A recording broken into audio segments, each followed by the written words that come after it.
Today's Financial Times, big article. It's basically the entire second page, page 2, the backside of page 1. The headline across the top, BRIC Summit, B-R-I-C. Sometimes referred to, at least by the Russians, as the gold brick countries. BRIC is an acronym for Brazil, Russia, India, China. And then there are a few other countries that hang out and are observers. This big meeting is going on today of the BRIC countries. These countries, in aggregate, represent, between the countries and their observers, the majority of humanity on the planet. They represent a huge chunk of the economy of the world. As the Financial Times notes in the subhead to their lead article, they share bulk and potential, but mutual tensions make substantive progress unlikely. The Financial Times is taking the position on this that, well, this is interesting. We'll see what comes out of this. The Chinese, Jamil Aderlini in Beijing's, his headline, Chinese place themselves further along the Golden Brick Road. The BRIC nations have little in common from a Chinese perspective. But, here's the point. Chris Hedges was writing about this over at truthdig.com a couple days ago. His article, The American Empire is Bankrupt. And I'm going to play for you in a couple of minutes a clip about the Federal Reserve that will curl your hair. Here's Chris Hedges' comment. Basically what he's saying is that this very week, as a consequence of this conference, which you can find on all of page 2 of today's, and there's mention of it, of course, elsewhere in the Financial Times. It's also in other newspapers as well, of course, that the other countries of the world, the developed countries of the world, are basically saying to the U.S. and to Western Europe, you guys had your chance. You blew it, especially the U.S. Actually, Western Europe isn't even a player in this equation because it all has to do with the reserve currency of the world.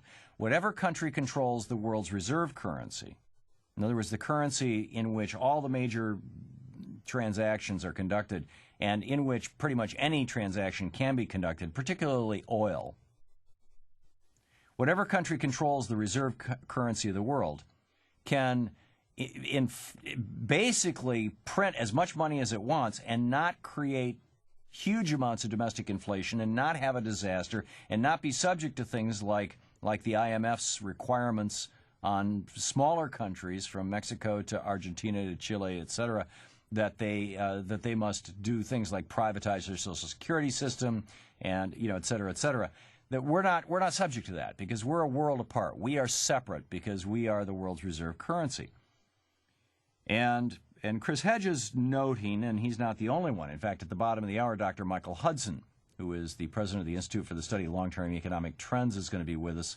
He's a professor of economics at the University of Missouri and was Dennis Kucinich's economic advisor during the campaign. Great guy. And I want to ask him about this. But this, what Hedges is suggesting and what many others are suggesting, and it's interesting, what gives me particular pause is that Chris Hedges, who's broadly on the left, is saying this. I've been seeing this on the right for a long, long time. Jim Sinclair and his website, which I read regularly, JSMine, M-I-N-E, set.com, has been saying words to this effect for some time, which is basically that when these BRIC nations start trading among themselves without dollars, a process which began last month, but when they start doing it in a big way and formally, when they start using IMF bonds instead of dollars, for example, or when they start using the yuan, the Chinese currency, or the ruble, the Russian currency, or the real, the Brazilian currency, when they start using them as the primary medium of exchange and no longer deal in dollars, just in the last 6 months, Brazil and China have become each other's, well, not each other's, China has become the largest trading partner for the country of Brazil. It used to be the United States.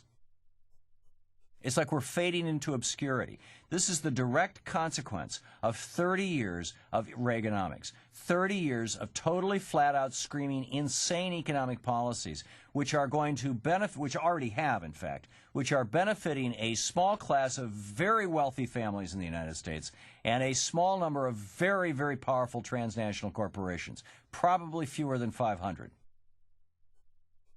And yet these families and these corporations control well over half of all the wealth in the United States, and in the top 0.1% of Americans, well over half of the income in the United States. It's actually 50% of the income and 90% of the wealth is held by the top 1% of Americans, which, you know, of course represents these corporations. So Chris Hedges writes, if they succeed in doing this, if these countries could succeed in throwing the dollar out as the reserve currency, the dollar will dramatically plummet in value, the cost of imports, including oil, will skyrocket, interest rates will climb, jobs will hemorrhage at a rate that will make the last few months look like boom times, state and federal services will be reduced or shut down for lack of funds, the United States will begin to resemble the Weimar Republic or Zimbabwe, Obama, endowed by many with the qualities of a savior, will suddenly look pitiful, inept, and weak, and the rage that has kindled a handful of shootings and hate crimes in the past few weeks will engulf vast segments of a disenfranchised and bewildered working and middle class. The people of this class will demand vengeance, radical change, order, and moral renewal, which an array of proto-fascists, from the Christian right to the goons who disseminate hate talk on Fox News, will assure the country that they will impose. So what's going on here? The director,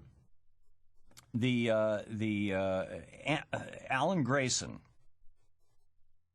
is a Democrat, first-term Democrat, member of the House of Representatives, former federal prosecutor. And Elizabeth Coleman is the Inspector General of the Federal Reserve, the Fed. And I want to just set this up. This is a questioning by Grayson of Coleman. Just listen to this. Thank you very much, Mr. Chairman. Inspector Coleman, you are the Inspector General for the Federal Reserve, right? Okay. That's correct.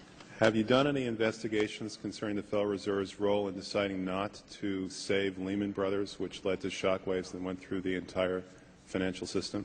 You will recall, by the way, this is something that accrued tremendous benefit to Goldman Sachs, Henry Paulson's old company. This is all back during the Bush administration. In that particular area, you know, I don't generally comment on specific investigations, but we do not currently have an investigation in that particular area. Well, we're not going to look into that. All right. What about the $1 trillion plus in expansion of the Federal Reserve's balance sheet since last September? Have you conducted any investigations regarding that? There's $1 trillion in the last 9 months. Right now we have a, we call it a review, and I don't know if the term investigation may have different connotations. So we're actually conducting a fairly high-level review of the various lending facilities collectively, which would include, She's not answering the question as what's going on here, and he's going to call her on it in just a second. We're looking at them at a fairly high level to identify risk. Well, I understand that, but we're talking about events that started unfolding 8 months ago. Have you reached any conclusions about the Fed expanding its balance sheet by over $1 trillion since last September? We have not yet reached any conclusions. Do you know who received that money? For the, we're in the process right now of doing our review, and right, but you're the Inspector General. My question to you specifically is, do you know who received that $1 trillion plus that the Fed extended and put on its balance sheet since last September? Do you know the identity of the recipients? I do not know. We have not looked at that specific area. Now, I'll share more of this because it gets even more shocking right after the break. And the question, are we bankrupt because of an insane ideology over the last 30 years? First of all, are we bankrupt, and is America really screwed, far worse than we imagined? Number two, is it because of an insane ideology? Or number three, is it because of a specific plan to steal everything from us?